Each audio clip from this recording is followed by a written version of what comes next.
I wanted to welcome everyone because it's actually pretty rare to be able to talk to a contemporary artist in the context of their work. And we're very fortunate here at Crystal Bridges. We're spoiled, you might say, because we've had such great access to contemporary artists and to be able to have those critical conversations, one of which we'll have today. We're delighted that you're joining us here to hear from Max Ferguson, whose painting Time is in our permanent collection. You can view the work, as Sarah mentioned, in our 1940s to Now gallery. One of the great joys of working as a contemporary curator is that I get to talk to living artists every day. I feel kind of bad for my colleagues who work, say, for instance, in the 19th century, because those guys are all dead, right?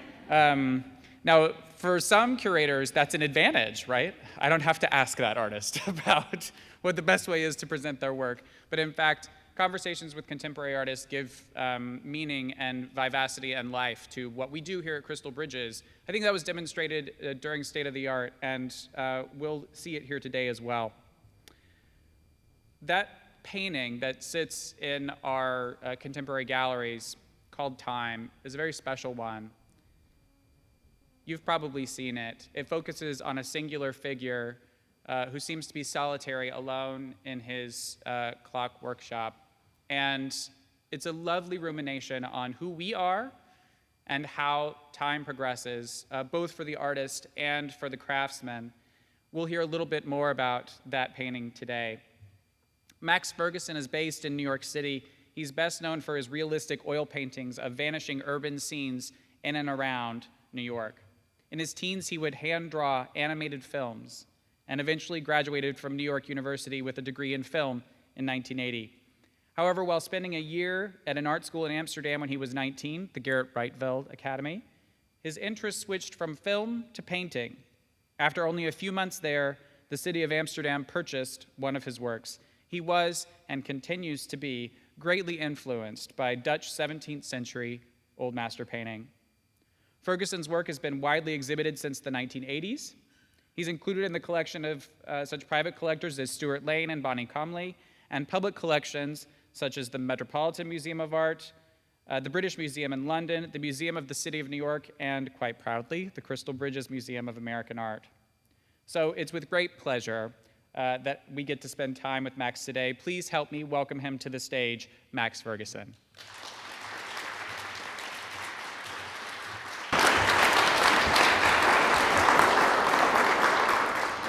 Hello.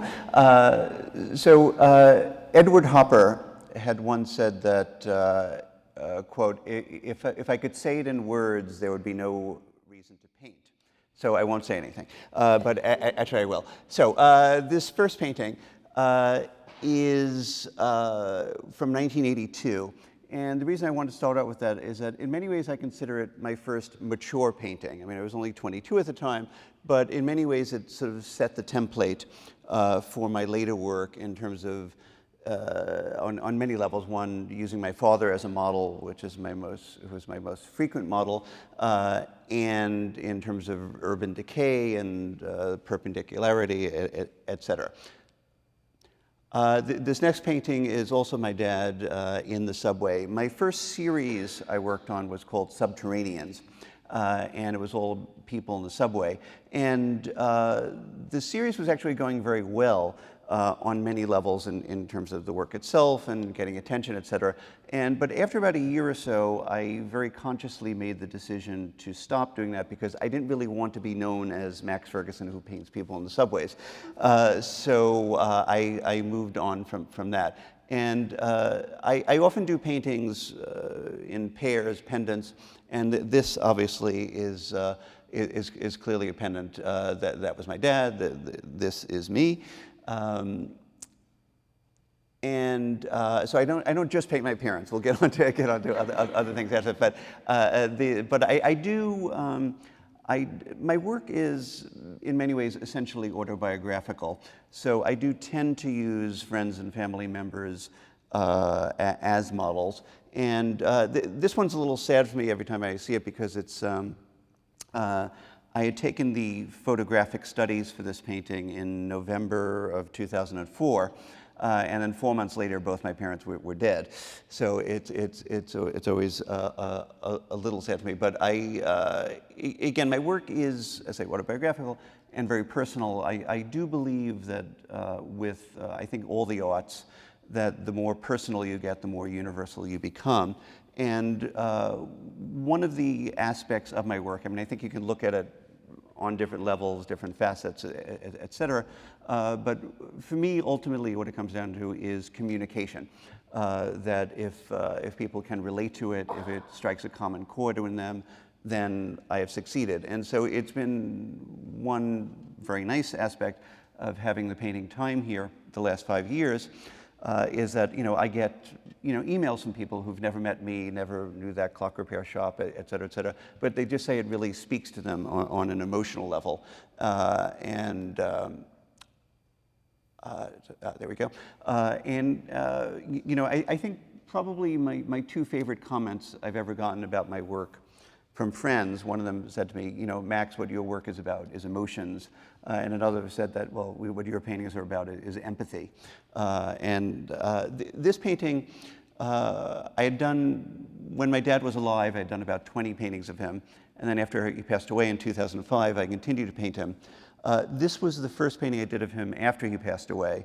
And the whole time I was working on it, I kept asking myself the question, am I doing this as far as my way of dealing with his death, or is it my way of not dealing with it by trying to keep him alive through the painting? Just a brief word, you can see it in the catalogs, I see most of you have them, about my MO it's always a little different, but generally speaking, I take photographic studies, which I then use as a starting point, and then change things, move things around, et cetera, and then I build up in layers. So it's usually, I start out with this monochromatic underpainting, which you see in the first 2, and then add 2 or 3 layers of color over that. And with each layer, it gets more polished and more detailed. And so this is the final painting. Chad was mentioning that with my background, just very briefly, as I say, I started in film doing animation. And for good or for bad, when I was doing it, it was before it was all done on computers, so I was doing literally thousands and thousands and thousands of drawings. And so things worked out that just around the time I had sort of had my fill of that, I suddenly found myself drawing and painting a lot better. And then I was in Amsterdam for a year at this art school and just really fell in love with the whole Dutch 17th century paintings. And so speaking of Dutch 17th century, this painting shows a woman at the Metropolitan Museum of Art in New York looking at one of the Vermeers they have. And one thing I just wanted to mention, I'm always very frame conscious with my work. And when I was working on this painting, I kept asking myself, okay, what would work well with this? And then I was thinking maybe something along the line of Dutch 17th century. And then I thought, oh, well, why not just replicate the frame that's on the Vermeer itself? And so I had my framer do that. So I think it sort of adds a nice element. And this is actually the back of that painting. From a very early point in my career, I began writing on the backs of the paintings, usually just the pigments and things like that to aid restorers in the future. And this has gradually evolved over the years into this sort of open diary, scrapbook, messages in a bottle, et cetera. And sometimes it has absolutely nothing to do with the front of the painting. Sometimes it's very much related to it. I think one of my favorite things I did was a long time ago with one painting, I glued to the back of it an open envelope. And so I wrote on the envelope, to be opened after my death. And so I figured, who could possibly resist looking in this because it was already open? And so inside there was a note that said, I said after my death. So, one of the things I consciously do in my work is, again, I can sort of keep mentioning Dutch 17th century genre painting because a big influence, but I often sort of ask myself, okay, if 17th century Dutch artists were in 21st century New York, what would they be painting? And so I put, elements in that. And another aspect of my work is, again, clearly it's visually very realistic and very much reality-based. At the same time, I often change things, idealize certain things, et cetera, et cetera. So again, this is the one painting I did of my father and I. And so my father and I wouldn't say it was the best of relationships, it certainly wasn't the worst, but to some degree I sort of idealized things. So I would have liked, say, perhaps if we had gone on fishing trips and played pool and things like that. We didn't, but I depicted that in this. And then another aspect of my work is trying to document things before they disappear. Sadly, many things I have painted have already just completely gone. So this was a pool hall that was there from 1932, which is now gone. And then also in terms of choosing subject matter, a lot of things play into it. Sometimes I get a concept of a painting. Sometimes I just happen to see things or read about things. I'm forever location scouting. And so in this case, I was minding my own business one day, walking down West 58th Street in New York and peeking in windows. And so I just saw this and then asked him about posing for me, et cetera. And again, for me, I'd say, my two biggest influences, I would say, would be Edward Hopper and Vermeer. And, I've often thought that, for me anyway, the ideal artistic marriage would be Vermeer and Hopper. And so I was sort of going for that in this painting. And then I couldn't resist calling it the Night Watch. So is it? There we go. And again, this is a similar thing in that it's, it's clearly contemporary. I wasn't trying to hide that. I'm not trying to make my work look old or anything. At the same time, it has certain elements of that in that. And in this case, I had, for a long time, I wanted to paint a laundromat, and I just couldn't find the right one. I was actually then on my way to the Steinway piano factory out in Queens, and I just happened to pass by this laundromat, which worked very well. And all right, this painting, there's, on a certain level, and that's, I think, a consistent thing in my work, on a certain level, it's a very common, ordinary, mundane thing. I mean, one of the things I'm trying to do in my work is take the ordinary and mundane and give it, make it extraordinary and sort of imbue in it a sense of spirituality and holiness at times. And so, okay, in this case, again, this is ordinary scene. At the same time, there's a lot going on. One art dealer had once said to me about my paintings that nothing is happening, but everything is happening. And so in this case, all right, so this is my wife and I in our living room, and so the baby is our second son, Michael, and then there's me, and then the painting hanging to my right is that painting I showed earlier about the one of my father that I'd done right after he passed away. The vase was owned by my grandfather. And then there we go. That photograph there is a photograph of my great-grandparents. So in one sense, it's sort of this family portrait of 5 generations. At the same time, you don't really see anyone's faces. And then, like many artists, I'm a student of art history. I very, very rarely put any direct art historical references in my work. In this case, there are quite a number. Okay, so for example, the sandals are from this famous Von Eyck in the National Gallery, the wedding portrait. Then the light on the wall, I was going for very much of a Edward Hopper look, and then some of the compositional elements. Or borrowed from Vermeer, et cetera. So, but I think one thing that's nice about this work, this particular painting, is that knowing all those things adds elements of appreciation. At the same time, it's not a prerequisite. I mean, if you knew none of that, it's still fine. Okay, so we know this painting. Many things I could say, a few things just very briefly. When I first did it, I decided that I was not going to sell it. I was just going to hold on to it. I had a lot of people who wanted to buy it. I didn't want to sell it. And then I was gearing up towards this major show in 2010. and then had gotten some interest from the museum, and I figured that this was really just a very good opportunity to share it with a lot of people. Obviously, if it was just sitting in on my wall, not too many people would see it. In many ways, I suppose if someone asked me to sum up my work, I would say it's about time. I mean, that in many ways it is about time on many levels: the carpe diem, the passage of time, the transience of life, et cetera.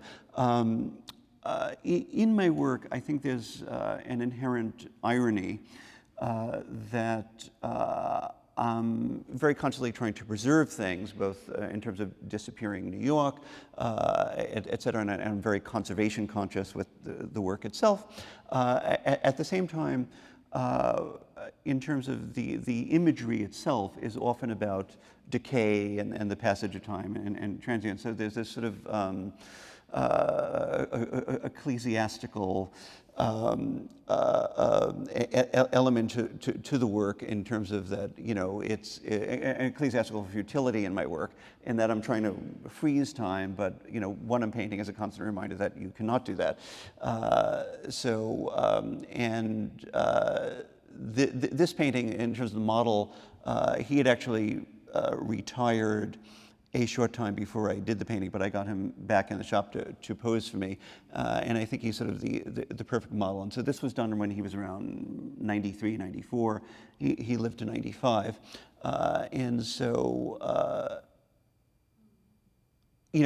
clearly. There's a lot of symbolism and metaphors going on in terms of the transience of life with the smoke and the fact that all the clocks are set at different times, et cetera. I mentioned before about often doing pendants with my work. So this painting was also, to a degree, a pendant of the painting Time, the clock repair shop painting. And this is obviously a violin repair shop, and happily he is still there. Unfortunately, the model in Time has since passed away, and the clock and the shop is now gone. So he is still there. But then, and interesting, this shop was literally across the street from the clock repair shop, this strange doll hospital that was there for many years. And he also, unfortunately, has passed away. And also, I do often paint these craftsmen and repair people. I mean, on many levels, I can relate to them in terms of the sort of the care they put into the work. And also, clearly when these guys go, it's not like there's 50 people waiting to replace them. And it's not so much that I'm nostalgically looking to the past. It's more just very consciously looking to the future, trying to preserve these things for future generations. This is, I mentioned about my my film background. So I'm now working concurrently on two series. Two series, both movies and music. So this is actually of Martin Scorsese, and I had been after him for a long time to pose for me, and he finally did. And I did not want to do a portrait per se. I just wanted to use him as a model in one of my paintings. At the same time, I did want to make it, give it a certain cinematic look, making sort of reference to him. And I think a number of my paintings do have a cinematic quality to them. This was just a photograph of he and I before it. And I don't know about you, but I often, when I see photographs of people, I try to imagine what they're thinking. So, and I'm wearing the same new socks today. So, this is again, this series of both movies and music. So this was obviously combining the two, and this was at the Museum of Modern Art in New York, where they still show silent films, and they generally have a pianist to accompany it. And again, part of this movie series. So once again, I had this concept in mind for many years of doing a popcorn vendor, and I could never quite find the right elements. And then I was a couple of years ago. I was in San Francisco, and I went into one of the last of the old movie palaces they still have there. And I walked in, and I saw the machine, and I thought, like, oh, this is perfect. That's just what I want. And then I saw her, and I thought, like, oh, she's perfect. So it all worked out very well. This is actually my most recently completed painting. Again, part of this movie series. And I suppose like all artists, I'm somewhat amused, if that's the word, by what people read into my work. I mean, sometimes they're very accurate, what they read into it. Sometimes it's complete nonsense, having absolutely nothing to do with what I intended.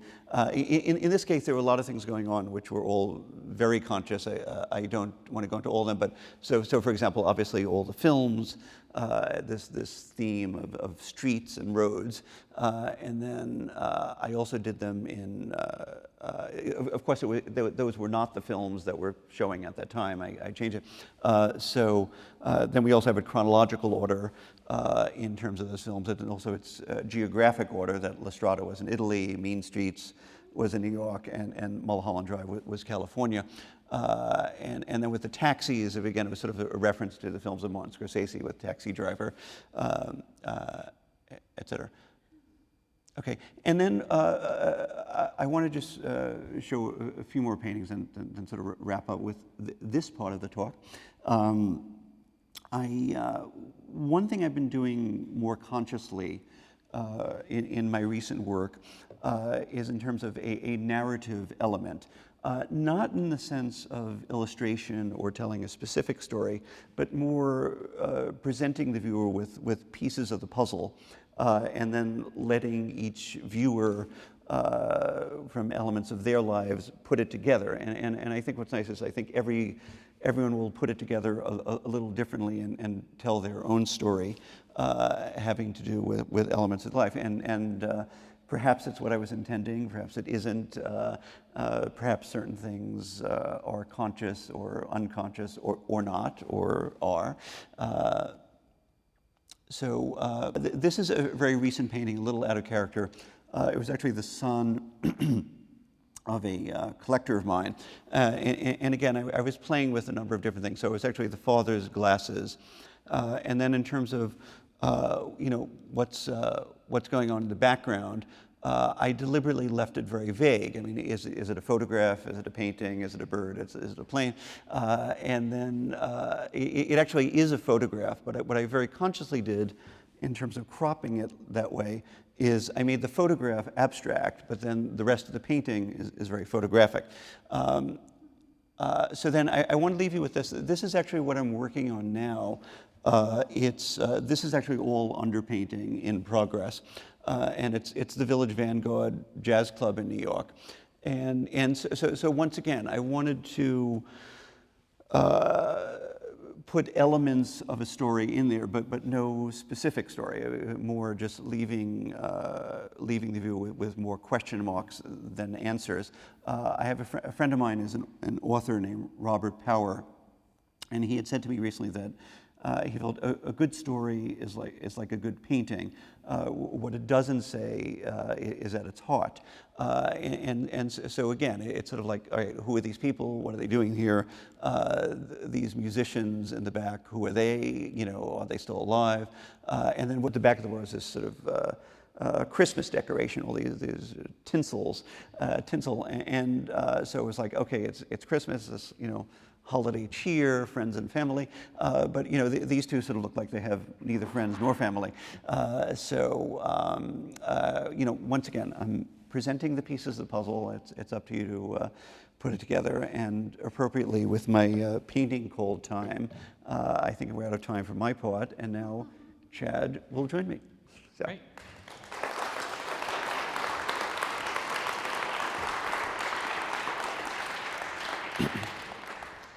That was great. Thanks, Max. And it gave us plenty to talk about. Since you're right here in front of me, I want to know everything there is to know. Okay. So this is not the original model for this painting, or at least it's not the first person you considered, right? Right.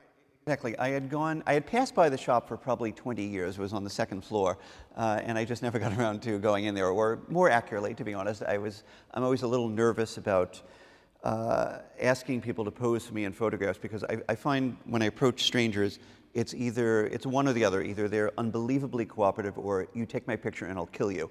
So I'm always like a little wary about going into shops. But so I went up there, and it was who was up there was the fairly young son of this model. And I took some studies of him, and I thought, like, okay, this is nice, but I think it really begs for an older model. And he mentioned about his father recently retiring, so we got him in there. And I had no idea what the father would look like. And then so I went in there on that day, and I saw the father, and I thought, like, well, this guy's, the perfect model for this painting. That's interesting to me, because when you look at your paintings, they seem so fully fleshed out, so realistic as to seem almost a snapshot, right? In fact, they're highly constructed. And I wonder if you might talk about that. There is tension in there. Sure. Okay, a number of things. One, once again, I work from photographic studies. My preference would be to work from life, but it's usually somewhere between impractical and impossible. So I don't. Impossible because it would take too long. Exactly. I mean, my paintings, 2 or 3 months. In this case, it was 7 months. So obviously, I can't set up and do this.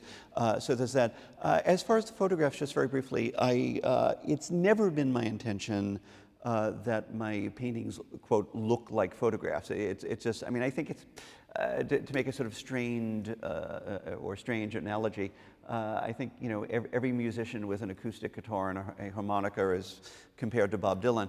So, anything that's two-dimensional and realistic, people just compare it to photographs. So sometimes I get very lucky, and I just, there's just, one thing that works. Usually it's many, many photographs and my imagination and putting things together. So it's a constructed, almost also imagined world. Yeah, exactly. I mean, again, it varies from piece to piece. Sometimes it very much sticks to the reality. Sometimes it's unrecognizable from what the reality is. I mean, so for example, in this, I rearranged a lot of the clocks, and what you see across the street was not there. I mean, it was another building, and I just, it was a dark building, and I deliberately changed it to the light building. So I'm forever making changes, and his hair was a little different, and yeah. You've balked before at the comparison or the characterization of your work as photorealist. In fact, you've said, "I do not consider myself a photorealist. For me, the difference between their paintings, the photorealists, and mine is the difference between having sex and making love." That's a great quote. So, because again, not to knock my colleagues. Honestly, I think any artist should just do whatever they want. I'd be the last person to tell another person. But for me, a lot of the photorealist work, for me, it often leaves me a little cold. I mean, it seems a little technical. There's not a lot of passion in it, and emotion, and that's ultimately what I am going for. So where your painting is in the corridor in the 1940s to now gallery, it sits among a number of other realistic approaches. So there's the sculptural, Dwayne Hansen, for instance, is in that gallery. There are other two-dimensional painters, so the Wyeths, Andy Wyeth and his son Jamie, Richard Estes, who is also who is a photorealist painter. Yeah. How would you compare your work to theirs, and is there anyone else in the gallery whom you particularly find inspirational or look to? Well, look. Obviously, anyone working under the very large umbrella of realism, there are things in common. So there are certainly elements. I mean, I would say earlier in my work, I was more going for a sort of photorealist look, or more influenced by that. I mean, I find my work again increasingly over the years has gotten more and more about people. Ultimately, I mean, I think with a lot of my paintings, you could remove the people, or the model from the painting, and it would work fine, as a scene or But again, for me, ultimately, it is about the people in terms of obviously giving it a more human element, and that people can relate to and strike in a common emotional chord. That emotion is often communicated through very specific types of people. So older people recur in your paintings. In fact, you've said, when my fellow art students were painting nudes of young women, I was painting octogenarians with canes. That's me. Yeah. I have from a very early point used older models, and it's a variety of reasons. I mean, first of all, they have great faces. I love meeting them and speaking with them and hearing their histories. But it's also again, as I was saying before, it's not, my work isn't on a simple level just about nostalgia and looking back and like, oh yes, things were better then. It's not about that. But at the same time, I'm very interested in documenting and preserving these things. And so these older models do tend to have,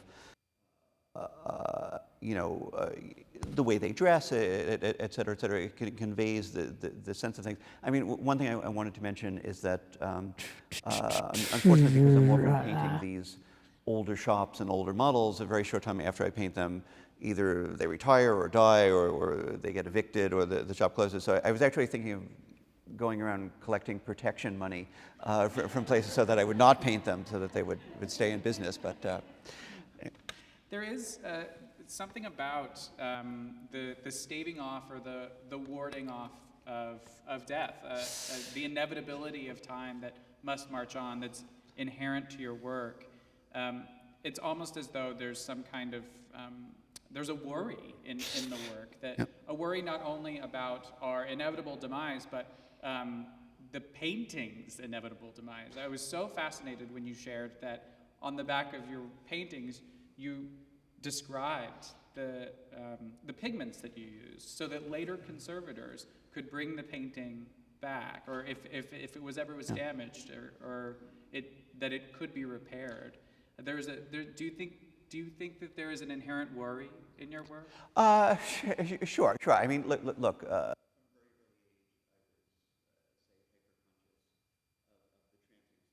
Of life. It's funny, I have a friend of mine, he's a very interesting guy named Mark Podwell. He's a doctor and a very good artist. This is his quote about, I would be lying if I didn't acknowledge that I was trying to cheat death through my work. I mean, I'm certainly very conscious of the preservation of my work. And I mean, I've always thought it's back from the dead. It would be so gratifying for them to know that their work is still being enjoyed. Particularly musicians, that they maybe wrote a piece of music 200 years ago, and that musicians are still playing it. I mean, it's so that's so I hope after I'm gone, my work will continue to be looked at and enjoyed and give people pleasure. Yeah, I hope so too. And what's on the back of this painting? This one has a number of things. Both. Again, I believe the pigments are there, and just various things. In this case, I don't think too many things related specifically to the painting. That's actually been sort of more of a recent thing. So, like the violin repair shop painting has a lot of references to violinists and music and things like that. And that last one I showed you with the changing the letters on the movie theater marquee, that has almost all things with films, etc. That's great. So if in our member magazine, C, you were featured back in 2012, and in that issue of the member magazine, there is a photograph of the back of Time, just in case you're interested in seeing what's back there. And one day, if you catch me in the gallery, who knows? Maybe I'll just pick it up and turn it around. Well, no. It's funny because a friend of mine was suggesting what would be a good show for me is, generally speaking, when I have a solo show, we'll put one small painting on a pedestal so people can see the back. This friend suggested is having a show where, like, for the first half of the show, you see the front of paintings, and all the paintings are turned around, so you could oh, that's great. See the back side. And way to guarantee a repeat visitor, right? That's very smart. Hadn't thought about that, but okay. So I asked about the worry inherent to the paintings, and I think you mentioned something in passing that I'd like to touch on again, which is the idea of empathy. So, empathy as an enterprise, the ability to think outside of your own shoes and to put yourself into the shoes of somebody else. For me, as a curator of modern and contemporary art, I conceive of art making as an inherently empathetic exercise. That is, if you're going to make something and put it out in the world, you suppose that later someone's going to look at it again. And when they do, in that moment of arriving at the painting or the sculpture or the photograph, you are momentarily pushed out of yourself, right? You're taken away from your everyday world and you're forced to consider this thing that someone else made. You have to consider the whats and the whys of its making, the hows. How did this get here? What is this about? And for just that split second, when you're standing in front of time, your own time explodes, right? Yeah. So how do you think of empathy with respect to your painting, and how does it activate empathy for the viewer? Well, I would like to believe I'm an empathetic person, so I think on one element of it is in terms of my doing the work, and empathy for the models, yes. Sort of feeling them, getting inside of their heads. I mean, I think one of the reasons my father came out well is obviously I knew him very well, and so I certainly prefer, even if it's not someone I know personally or a relative, to know something about that person and put that consciously or not. I think it always sort of somehow comes through my hand and brush and paint into the work, and then also in terms of how people relate to it. So again, with the paintings of my father, in 2012, I had a whole exhibition called Painting My Father. So we in-gathered about 30 of these paintings I'd done. And I remember the curator of that show, you know, she had said to me before the show opened, she said, you know, people aren't going to be seeing your father, they're going to be seeing their father. And I did get that from people in feedback. And again, I think it's, you know, it's very gratifying for me getting reactions from people. So for example, and again, ultimately, you know, am going for this universality, and so what's been very gratifying is that, you know, I hear from people in far off places. About a year ago, I got this email from this young woman in Korea who had seen my work online, and she said, you know, she really loved the work, and she could relate to the paintings of my father and her father, and you know, so again, so this woman is, you know, the other end of the world and had never met me or my father, but I think ultimately that common denominator comes through, and you know, again, if I can strike that common emotional chord with people, I've succeeded. I think you do it quite well. Actually, Megan, could you go back to the painting of Max's father where he's sitting at the counter or the booth by himself, and we see him from the side? It's a mainly yellow image, I believe. Yeah. Okay, keep going. And I'll point out to you where the moment in the painting that really got me. Here we go. Yeah. Look at his shoe. That Velcroed sneaker and the way that his slacks pull against his ankle because of the position of his leg. There's something so human about that. The choice of the Velcro, because of course it's simpler for our older hands to manipulate. Yeah. And the love that's even in reproduction, the love that's in that gesture is so apparent to me. And but I encourage those of you who have not seen Time to go and stand in front of it and find your moment, because there are many to find. They're like Easter eggs your paintings to find. You know, Thank you. You find those moments, and they're really breathtaking. Thank you so much. So thank you for sharing your time, and I want to open it for Q&A from the audience. Do we have any questions from our audience? No, nothing too embarrassing, but go ahead. Yeah. The clock shop, and also the doll shop. Where are those done? New York City? Yeah, they're in New York, and as I say, they were literally across the street from each other, and unfortunately, in both cases, the models are passed away and the shops are gone. So, yes, next. Let's give you the mic so we can hear you. I don't know if artists like being compared to other artists, but I thought of Daniel Green when you showed your subway painting. I'm sorry, you said Daniel Green? Daniel Yeah, Green. yeah, sure, no, sure. And also one of my favorites is Mikkel Boremans. He's Huh, from Belgium. don't know him.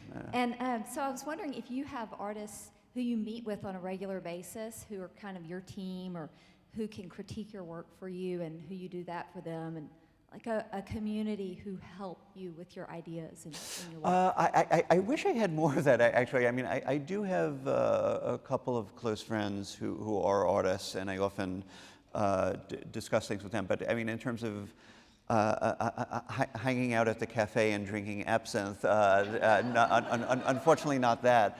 But I do, communicate with certain artists, and I have certain close friends whose, opinions I very much respect. So I often run ideas by them in terms of the photographic studies and saying, like, you think this works best, or da.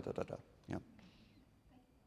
You're In welcome. fact, this summer you will be spending at least some time with your colleague in the hallway, Richard Estes. Yeah. I was rather delighted to see his work in there. Yeah, Richard Estes has this home up in Maine, and so he does these sort of fellowship residencies, things where he invites artists to come up there and paint. So I'll be doing that, and I hopefully will get a lot of time to speak with him about art. So. What do you think your dad is thinking about? Again, the fact that I did this right after he passed away, I was conscious of that. I'm not entirely certain what he's thinking about, but I mean, one thing I was thinking about while working that is sort of, again, bringing into it the reality of the situation, was that the sense that he was, in one sense, looking off into the infinite but confronting the finite. That in terms of him sort of looking to the future but realizing, I think often, look, I'm 56 and I'm getting more and more conscious that, okay, it's this sort of X amount of time one is given. And so I think, certainly at that point, I mean, he passed away a short time before his 93rd birthday. I think he was in his late 80s around the time I did this. I mean, I at least took the photographs for it. Or maybe he was just thinking about the sandwich. I don't know. So. Okay, yeah. In time, in time, I really like the pipe and the smoke in it. Was that really his pipe? Was that? Yeah. I would say, as Chad was saying, sometimes I get lucky and things just happen. I mean, again, sometimes things I very consciously construct things and with props, et cetera, et cetera. In that case, he did happen to have that pipe, and obviously the smoke is sort of a metaphor for the transience of time and unfortunately our lives. One more question from the audience? There are two more. We can take two more. Okay, fine. Where was the light coming from in time? Is there a window in front of him? Yeah. Well, it was actually two sources. There was a window behind him, but then what you can see, because it's blocked, there was another window in front of him. So it was these two sources of light together. And then I think we had one. Yep. There we go. Well, you mentioned your private collection. What's the urge? Why do you keep a painting for yourself? Well, unfortunately, I've kept very few of them. I mean, there's a handful I'm just determined to hold on to. So that living room scene, I'm determined to hold on to, and then also this painting of my dad, because it's one, the fact that this painting is sort of somewhat depicted in the other one, but also, I mean, look, all my paintings have a great, I'm emotionally attached to, but say especially those. That then there's another one which I didn't show, which I did of my father actually on his deathbed, and that was it. Actually, if not right now, later on, you can go to my website. You can see it under the painting of my father. That painting was the hardest painting I've ever done. Not technically, but emotionally, because I usually look forward to go to my studio every day, and this one I dreaded every day. And so in that painting, my great debate the whole time I was working on it was, would my father approve of my, doing this painting of him on his deathbed? And the answer is no, he would not have, but I felt a real need. It was one of those paintings I just feel I had to do. And again, if you look at it later on my website, it's a very powerful image, but it was, like I said, it was just one of these things I really felt I had. And look at again, ultimately, talking about emotions, I'm trying to sort of hit people in their emotional solar plexus, and that painting particularly, when you see it on my website, you'll understand. So. Well, Max, we are so proud to have hosted you here for this discussion, and even prouder to feature your work on our walls. Please join me in welcoming Max Ferguson and thanking him for being here. Thank you.